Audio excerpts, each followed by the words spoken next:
Between 1971 and 73 in Rochester, New York, every parent's nightmare became reality. 3 little girls were abducted, raped, and strangled to death. An odd pattern implied a link. All the victims' first and last names started with the same initial. Their bodies were found in areas starting with that same letter. I'm taking a fresh look at this bizarre cold case, the double initial murders. New clues are out there. I just have to find them. I'm M. William Phelps, best-selling crime author, and I have an obsession. Serial killer, cold cases. Now, nearly 10 years later, investigators say they still need the public's help. For me, it's personal. My sister-in-law was murdered, and her killer has never been caught. These killers are still out there. Their victims deserve justice, and just one new clue could make all the difference. I don't have a badge, but I do have something the cops don't have. Someone who understands the dark mind of a murderer. Oh, I'm telling you, nobody can hear her scream. Because he is one.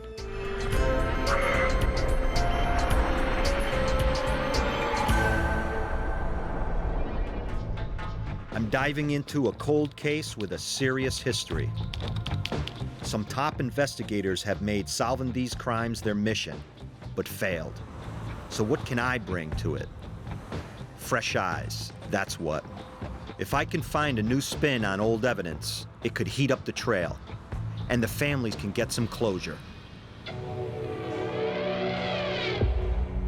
Their nightmare began on November 16th, 1971. It was late afternoon. Carmen Colon, age 10, was returning from the local pharmacy. She was well known in the Bull's Head area of southwest Rochester. Her extended family lived in the neighborhood. She never made it home. Her body was found 2 days later in a roadside ditch near the town of Chilai, 12 miles away. From bruising on her neck and body, it was determined she had been raped and strangled. The killer left no physical evidence at the scene, but he did leave a tantalizing clue to what would become his signature. The victims' names, Carmen Colon, and the town where she was dumped, Chilai, all start with C. Over the next 2 years, 2 more victims would follow the same pattern of rape, strangulation, and double initials. To get a psychological perspective on this killer, I'm meeting with John Kelly, a veteran criminal profiler who's well acquainted with sick minds. Got another hot one here for you to help me with.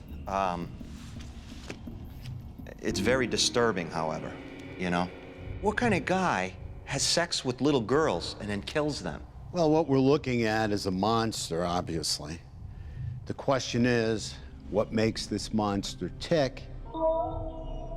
It's a complicated sexual phenomenon. I mean, somewhere in their childhood, they've been abused, or the majority claim they've been abused. And somewhere, there's been a fusion of sexual stimuli and kids. All right, so if it's a mental condition, why kill these girls then? If they're dead, they can't testify against them.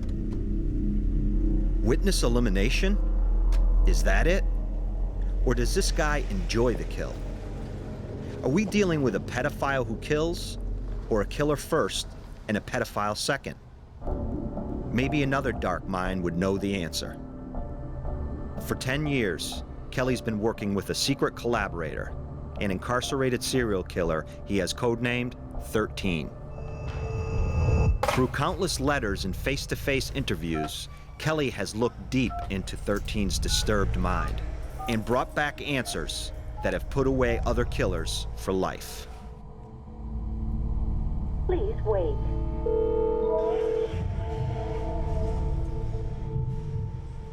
There's a part of me that just doesn't want to talk to him.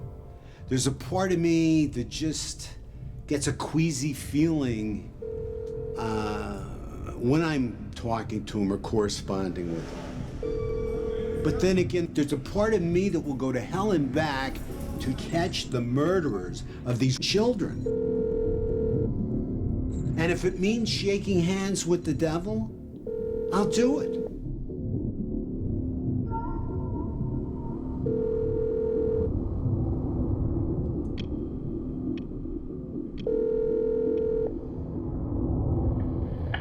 Okay, John. I know this one's tugging at your heart. Well, I'm telling you, this one really breaks my heart. But is 13 really sad for the children or for the killer? I feel he needs to start for companionship. Just wants to love these little girls. Love? Try telling that to the families.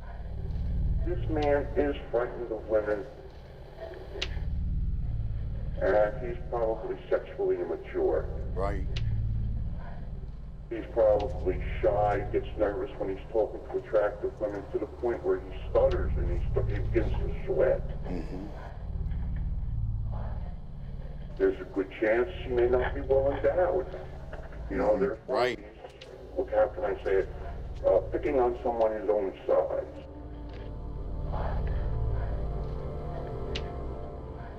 I think the killing is an afterthought. He doesn't want any witnesses. Because they begin to scream and make a lot of noise. He's forced to subdue them.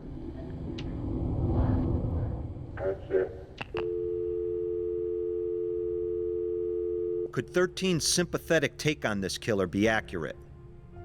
Is the motive to attack really some twisted form of longing for company?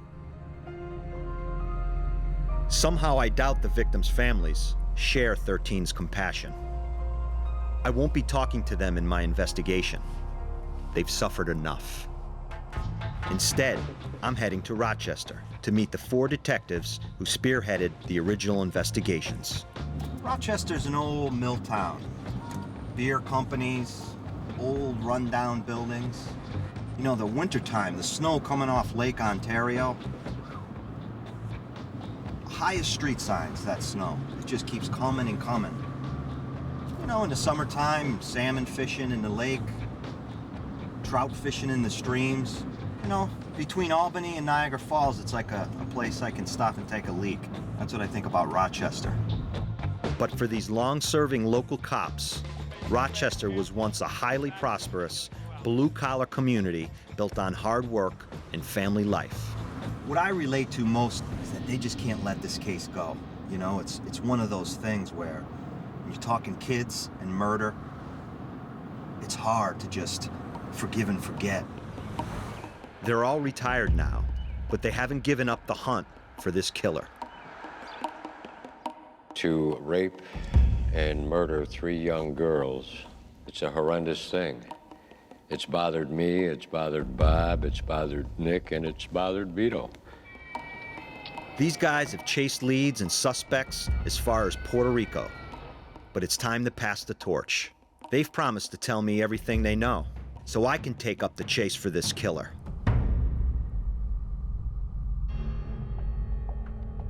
Sal Ruvio, a detective with the Rochester Police Department at the time, tells me how it all began. Well, I guess like most homicides started, there was a call that there was a body found outside the city, I think the initial one was, and I believe it was Carmen Colon. Former Rochester PD detective Vito D'Ambrosio remembers going door to door, searching for information. We did a neighborhood check on top of the neighborhood check that the sheriffs did, and hoping that maybe we would know somebody in the neighborhood that might talk to us about seeing Carmen Colon the last day she was spotted. That's when they learned about her last hours. After school, she went home, which was on Romaine Street. From Romaine Street, she then went to visit her grandmother on Brown Street. Her mother had cooked a big pot of rice and corn. She got in the car with her uncle, and they delivered this from Romaine Street to Brown Street. Then she ran down the street to the pharmacy to get a prescription filled and never returned. In First Victim, Carmen Colon's murder, Detective Bob Rossello tells me he had one guy locked in his sights. I zeroed in on one suspect. I received a call as to a person who was employed at a certain place in Rochester, a country club, where he worked in the kitchen. The kitchen worker was seen in Carmen's neighborhood, Bull's Head, the day she was murdered. Then, he fled right after the crime. He had a room at the country club, and he got rid of his car. He left his property. He didn't pick up his paycheck, and he was gone. Suspicious behavior by itself. Then Bob dug a little deeper. And that led me to do some further investigation, where I found it as a time card, which is worked on an electronic machine when they punch in. And the time of the murder, it was penciled in. Bob believes the suspect penciled in his shift at a later time to cover up for his absence. Then, there was the final straw. And I got the background on him, and I got a hold of the police department in Mansfield, Ohio. And he had a warrant outstanding for his arrest for assault and child abuse on a 15-year-old girl. Assault on a minor. It was all adding up. Bob was convinced he had a prime suspect. But his partner had other ideas. Nick DeRosa had developed his own person of interest, someone nobody wanted to suspect. Could Carmen's killer be a member of her own family? She got in the car with her uncle. That's what made us look at him. I'm in the middle of an upstate New York mystery. Who raped and murdered 3 young girls with double initial names? There was a massive manhunt involving a small army of police, sheriff detectives, and state police investigators. After the first victim, 10-year-old Carmen Colon, was molested and killed, Detective Bob Rossello had a good suspect, a kitchen hand. But he fled Rochester right after the crime and disappeared. At the same time, his partner, Nick DeRosa, got a new lead.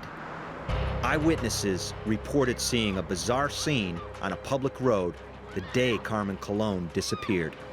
They saw her running down a ramp, and he backing down backwards. He was in reverse.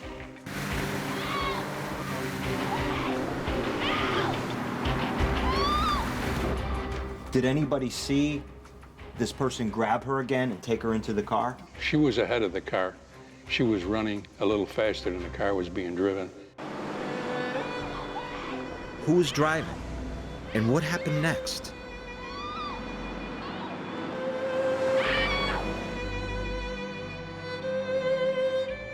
All police know is it was the last time Carmen Colon was seen alive. Then, 2 days later, her body was found about a mile down the road, discarded in a ditch. That's where I'm going now, to see if it gives me any clues. This is definitely it, the drainage ditch. First victim, Carmen Colon. Fractured skull, no pants, just a blouse, a sweater on.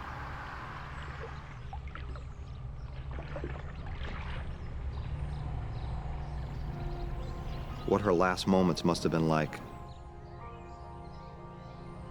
She should be skipping rope and playing board games with her friends. She's raped and strangled and left in a ditch.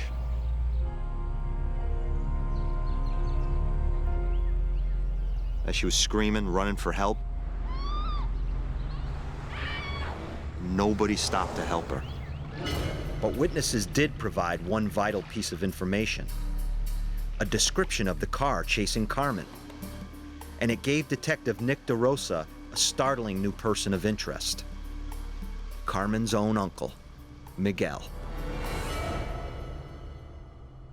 The car that was chasing her. That's right, gray, small gray car. And he owned a gray car.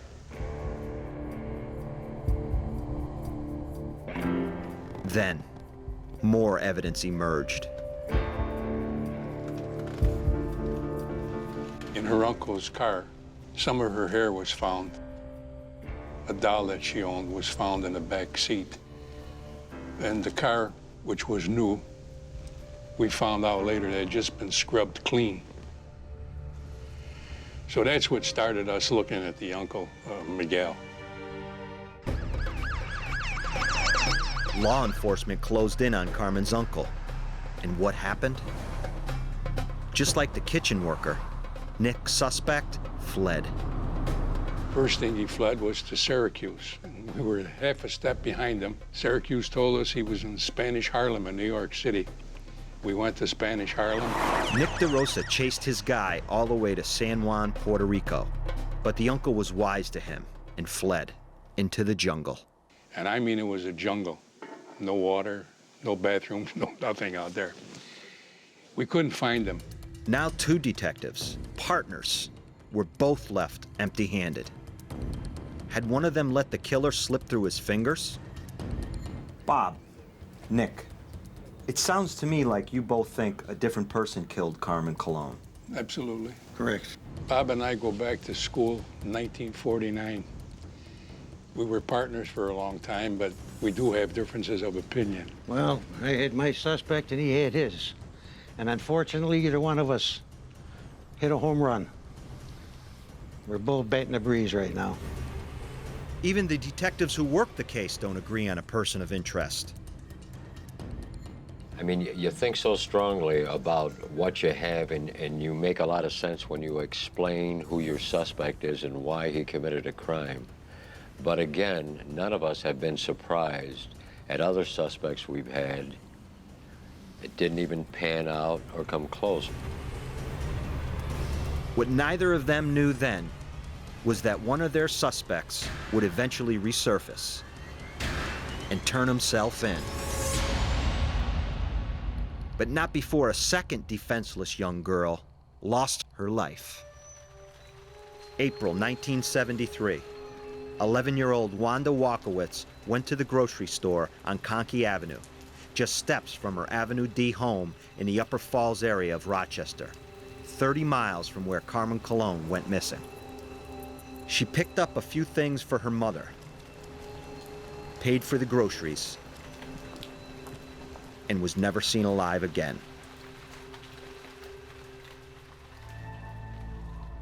Parents all over Rochester were stricken with fear. 2 young girls snatched in less than 18 months. Whose daughter would be next?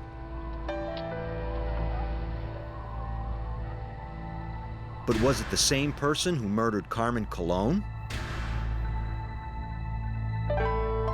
Or worse, was another pedophile on the loose? Wanda's body was found at a remote rest stop off Route 104, 20 miles from where she was last seen. Would this site give investigators the physical evidence they'd been looking for? To find out, I'm meeting investigative journalist Gary Craig. Hey, thanks for meeting me. Oh, nice to meet you. Craig recalls the fear and uncertainty of the time. Parents who were scared to death for their children at the time, children who remembered the fear of their parents and remembered being kept in the household in a way they never had been before. I was amazed going back and looking at this case, decades later, how so many people, it seemed to impact them, and it just continues to this day. It's like this case that nobody that lived here seems to ever forget.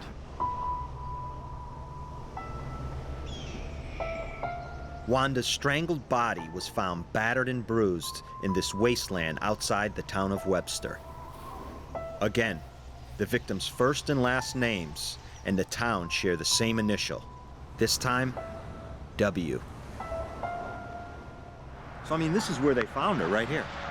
Yes, the belief is he came from the city, did a U-turn on the highway, came back, sadly dumped her here, and then just headed right back into the city. A human being. I mean, somebody's baby. Just tossed out of a car like a piece of garbage. Yeah, no care whatsoever.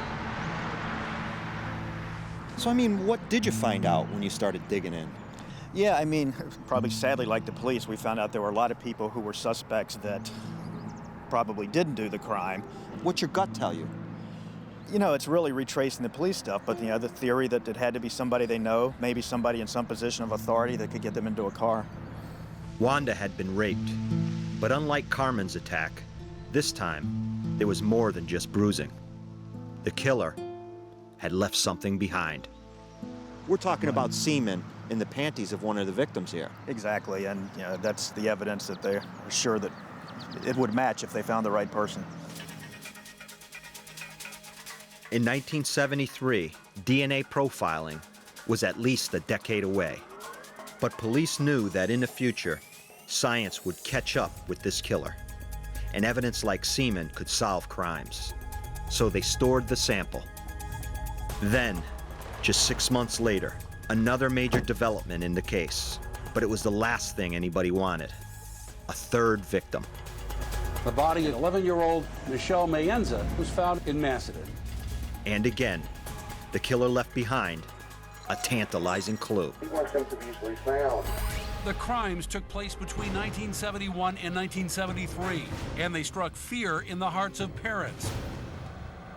I'm in Rochester, New York, reinvestigating the notorious double initial murders. By the fall of 1973, 2 little girls had fallen victim. Police had solid leads, even physical evidence, but no killer. Terrified parents feared the nightmare would never end. And they were right to be scared, because on November 26th, he struck again. 11-year-old Michelle Maenza was the third victim of the double initial killer. Someone lured Michelle from the safety of her neighborhood after she visited a shopping plaza. Michelle was described as shy. Perhaps she was eager for a friend. Was it someone she knew, or someone who made her feel safe? The body of an 11-year-old girl has been discovered in Macedon. Investigators fear Michelle Maenza may be the victim of a serial killer. Like Carmen and Wanda, Michelle had been sexually assaulted and strangled. Her first and last names and the town of Macedon, where her body was found, all start with the same letter, M. Now, I'm heading to the site.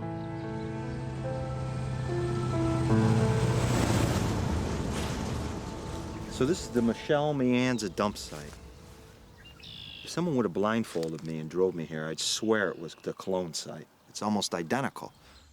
And why is he driving all the way out here, pulling off to the side of the road, dumping a body? These are the kinds of places he feels comfortable. The killer appears to favor roadside locations to dump his victims. I'm thinking that's most likely because the roads give him easy access. All he has to do is pull over. But it also means the bodies are found quickly. Each of these girls was found within a day or two of her death. Why didn't the killer try to conceal his crimes? What are you thinking? I need to go back to profiler John Kelly. If he can't help, maybe his secret weapon 13 can. So I'm out there in Rochester and I'm looking at these crime scenes. These bodies were easy to find. Why, Kelly? That's the old dump and run, Matthew. You know how that works. Right. I mean, this guy's so fearful at that point in time because he's so vulnerable. He's riding around with a child in his car. What he needs to do is get rid of the evidence. Not every killer dumps and runs. Arthur Gary Bishop, another pedophile killer, buried his victims deep in the Utah wilderness. Despite one of the biggest searches in Salt Lake County history, police didn't find the bodies until Bishop led them to a cluster of secret graves. According to my research, leaving bodies where they can be found is a specific behavior. It can mean you're an amateur, or that you're taunting law enforcement. The BTK killer, Dennis Rader, left his victims in their homes for police and family to discover. He even called in his kills. For Rader, who also wrote letters to police and media describing his murders, it was all part of a need for attention. Got her a glass of water, comforted her a little bit, and then I went ahead and tied her up, and then put a bag over her head and strangled her. He even suggested nicknames for himself, including the one that stuck: BTK, bind, torture, kill. Is this killer like BTK? Calling out for publicity? Is that why the double initial victims were left where they could be found? Kelly has sent 13 the case files on these murders. Has something caught his eye that could help lead me to this killer?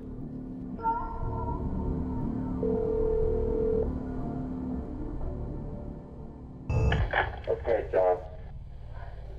After his crime, I think remorse sets in. He doesn't want anybody to know what sick, depraved thing he's doing.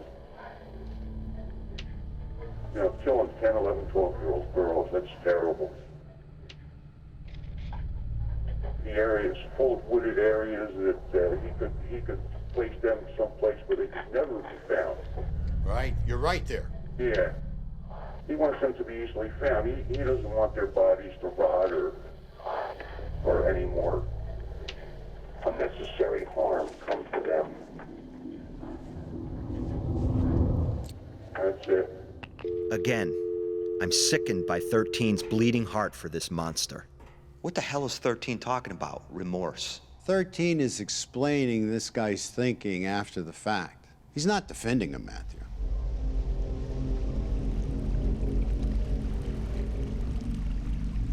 Can a killer be empathetic toward his victims?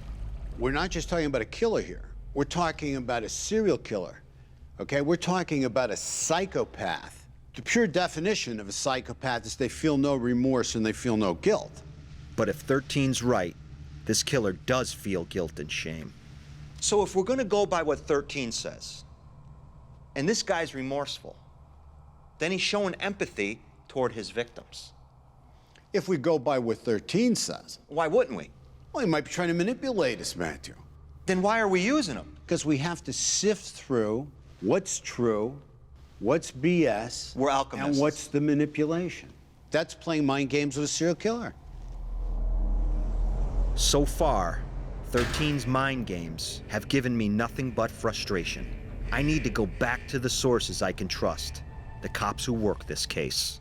After the third murder in November 1973, there was still no sign of Bob Rossello's suspect, the kitchen hand, or of Nick DeRosa's guy, Carmen Colon's uncle. All four investigators tell me they were desperate for fresh leads. Then, 2 months after Michelle Maenza was killed, a new suspect came to light. Detective Vito D'Ambrosio says, in his mind, a local fireman was the best lead yet. It was told to me that he had done service in the firehouses in the particular neighborhoods of all the girls. He was around St. Paul Street, which was Avenue D for Wanda Walkowitz. He was at Broad Street, which is close to Bull's Head for Carmen Colon. And he was on Goodman Street, which was near Michelle Maenza when she was picked up on Webster Avenue. And then this. On January 1st, 1974, police caught the fireman red-handed, trying to rape a young girl in a garage. Was it a narrow escape for the double initial killer's fourth victim? Cops never got the chance to ask. That he committed suicide in his car after being chased by the police officer. The fireman's death eliminated the chance of a confession.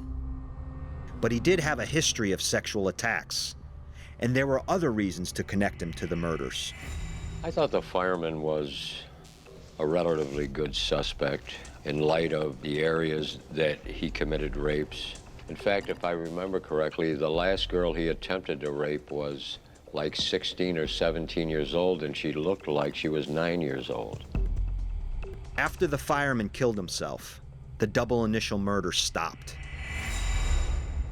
And now I'm thinking, did the hope for justice die with him? I'm going back to meet again with journalist Gary Craig. He's no cop, but he tells me in 1984, he began investigating a whole new suspect, someone already convicted of multiple murders. Is Kenneth Bianchi, the Hillside Strangler, also the double initial killer?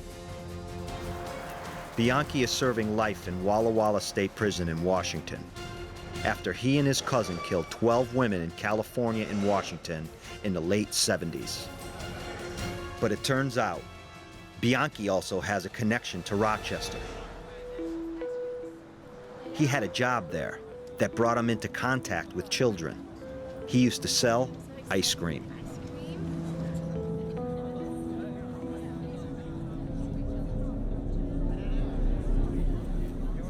Ice cream man. Great job for a serial killer, huh? Yeah, sadly. Obviously, you get the children attracted to you. It definitely fits the picture of a trustworthy charmer who could lure children from safety. But Bianchi maintains his innocence. And in a series of letters to Gary Craig, he has even launched a campaign to have his name removed as a suspect. He's upset that his name gets mentioned with us. I mean, he's a narcissistic serial killer. That's who he is. And it's kind of odd that a narcissistic serial killer wouldn't want to be connected to other killings, but when you look at it, it's the children that are involved. I think perhaps even there's a level for him that he says he won't go to, and maybe this is it. A serial killer's denial may not hold much credibility. Lucky for investigators, by 1985, new technology had become available that would expose the truth at last. And we're not talking about a polygraph. The semen sample left with the second victim, Wanda Walkowitz, was compared with Bianchi's DNA. But he's not the only suspect they compared it to. The fireman was also tested. The body was exhumed. A sample was taken from the femur. 2 suspects, 1 test to find out who's guilty. But is there yet another question? Are we only looking for one killer? My suspect is one case in itself, has nothing to do with the other 2 murders. Experts at the time called the Rochester killer a psychopath with a growing appetite for this type of crime. Who raped and strangled 3 innocent little girls in Rochester, New York in the early 1970s. These 4 detectives tell me they all had solid suspects, but no proof. Then, more than a decade after the murders, DNA testing was about to give them the answers they'd been waiting for. But would they be the answers they wanted? The fireman. The body was exhumed. A sample was taken from the femur and proven to be negative. Negative. And the Hillside Strangler, Ken Bianchi. Negative. Negative. So he's ruled out. Eliminated. Eliminated. But then, one of the detectives finally got an unbelievable break. His suspect, who fled before he could be interrogated, suddenly reappeared and turned himself in. It's the first victim's uncle, Michelle Colon. Detective Nick DeRosa finally had his guy right where he wanted him. After a long interrogation, including a polygraph, would justice finally be served? He flunked the lie detector test and... He flunked the lie detector test? Yeah. Nick was convinced the uncle was guilty of at least Carmen's murder, but he couldn't connect him to the other 2 murders. Then, just as he was building his case, the uncle, like the fireman suspect before him, put a gun in his own mouth and fired. That left only Bob Rossello's suspect, the kitchen worker, to rule in or out. Police eventually tracked him down, 6 feet under. They got the body located. He was dead, and he was in the cemetery in Mansfield, Ohio. Did the kitchen hand also take vital information to his grave? Police only learned enough to know he wasn't in Rochester at the time of the 2nd and 3rd murders. And it all started adding up to one alarming conclusion for these weary detectives. In my case, Carmen Colon, with my suspect, is one case in itself, has nothing to do with the other two murders. I feel the same way. I always felt that Miguel did his niece, but somebody else did the other two. Were there two killers? Or even three? And if there is more than one perpetrator, what about the double initial connection? Could what has always been thought of as the signature of this killer be nothing but a coincidence? So Bob, Nick, do you think the initials were a coincidence? I believe it was. I think it was just a stroke of luck. In my opinion, totally coincidental. We had another homicide after that, and it was a double initial. And everybody first jumps right to the conclusion, we got another double initial. Well, this was different than the other ones. The other ones were abducted, murdered, and dumped elsewhere. This one was at her home, and it turned out to be the maintenance man of the apartment. And whoever killed these three victims? He didn't go after those girls because they had the same initials.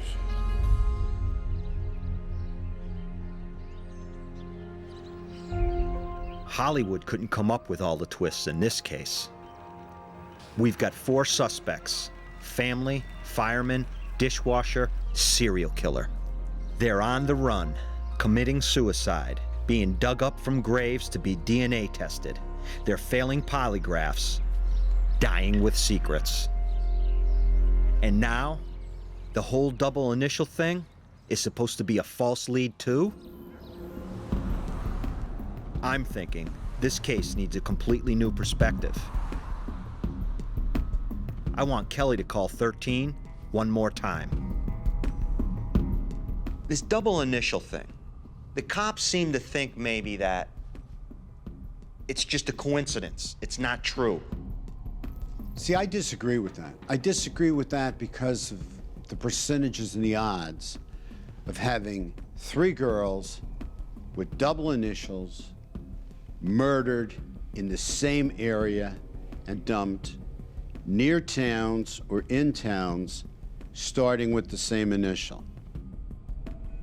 Matthew, I believe there's too many similarities. I believe when you look at these girls, when you look at the ages, when you look at the areas, when you look at the homes they've come from, I'll tell you, I have a real problem with believing that they're not connected.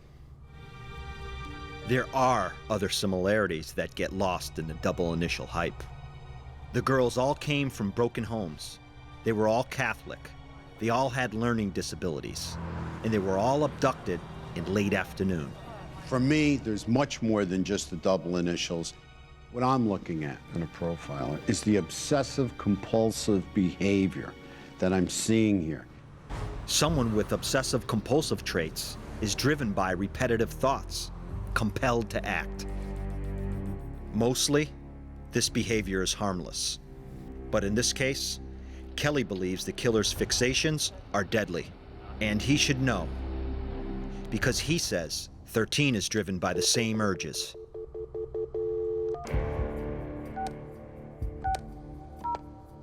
But does 13 really want to help us catch someone like him?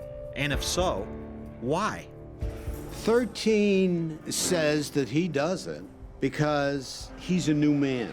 He's not the old 13. And he wants to try and help get these psychopaths like himself off the street. He wants to help society, is what he tells me.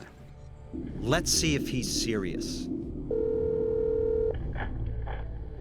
You know, it's my feeling that the killer was well aware of the children's names.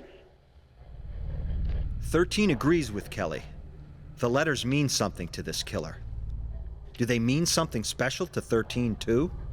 You know, it's the CWM for Carmen, Michelle, and Wanda. Could that be the killer's initials? Right. What I did is I took the alphabet and I put B as 1, B as 2, C as 3. Right. So on. And I come up with 31323. Is this mind games again? Or is 13 for real? And then since the double initials right in was I doubled that. Right. The 62646 would make him a Cancer, and he would have been 25 years old at the time. You're working overtime on this one. Well, yeah, I just let my mind run wild on that. That's it.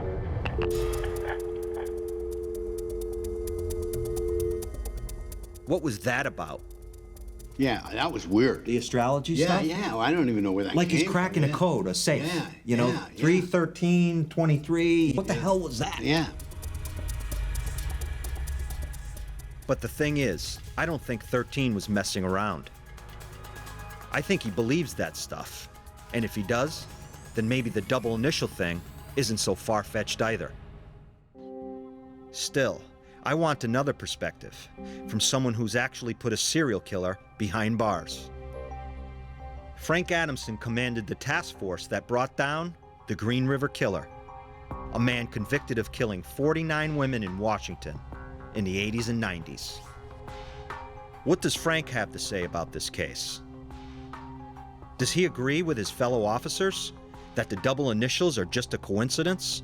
Well, I think that's certainly possible, but I do think you have to at least entertain the idea that he might be qualifying these victims. Frank's agreeing with 13's take, not the cops. What about Carmen being murdered by someone else? It's certainly possible to take Carmen Colon out, but I wouldn't take her out. It's highly unusual to have pedophiles out killing their victims.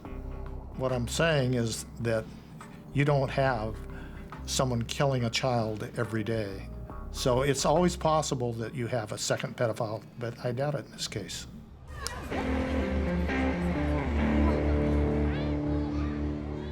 There are so many opinions on this case, it's hard to keep them all straight. But the bottom line is that 3 little girls never got to grow up. You know, the sounds. Baseball hitting a bat. Kids yelling and screaming. Those 3 girls should have had that. Who is he? Did he hang out in a park like this? Did he stalk those girls without them knowing, sitting there on a park bench, drinking a soda, eating popcorn, laughing, knowing that he was gonna put his hands around their necks and rape them? He did that. I know he did that. Hell, there could be a guy just like that here right now, and nobody would know.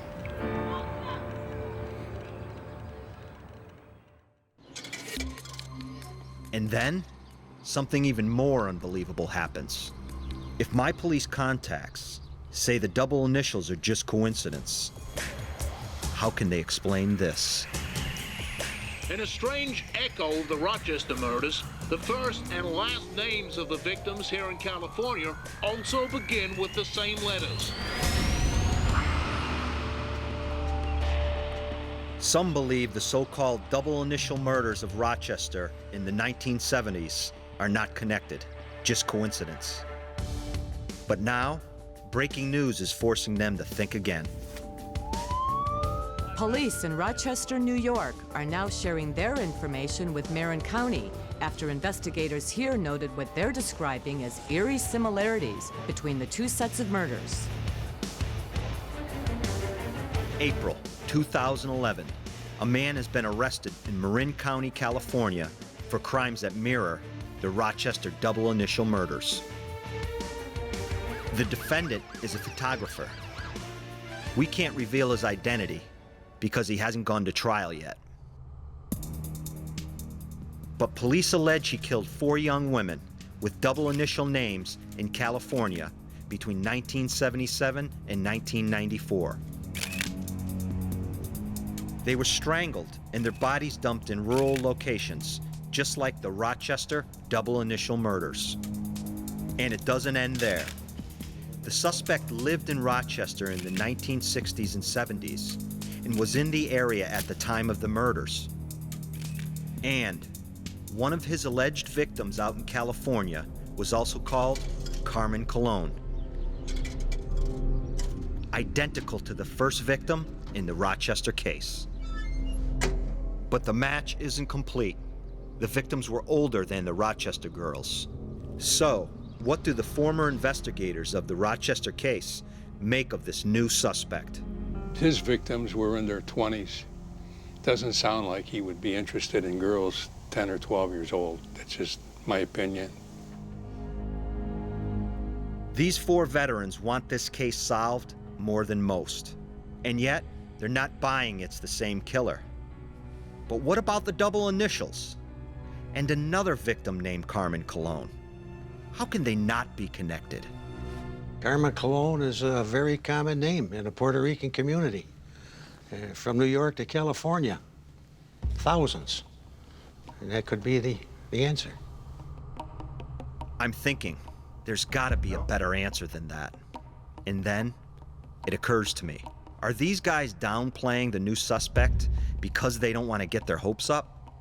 Only to have them dashed again, like so many times before? I guess, after almost 40 years of frustration, I'd try not to get my hopes up either. Sal, throughout this, I've noticed something. And I've noticed it with the other guys, but there's a bit of sadness that has come over you. Well, it's hurtful because when you investigate a major crime like that, you get to know the victims and know a lot about them, and you always make a connection with your own relatives and your own children, you know? I do take it personally, and it's pretty hurtful to see this happen to children.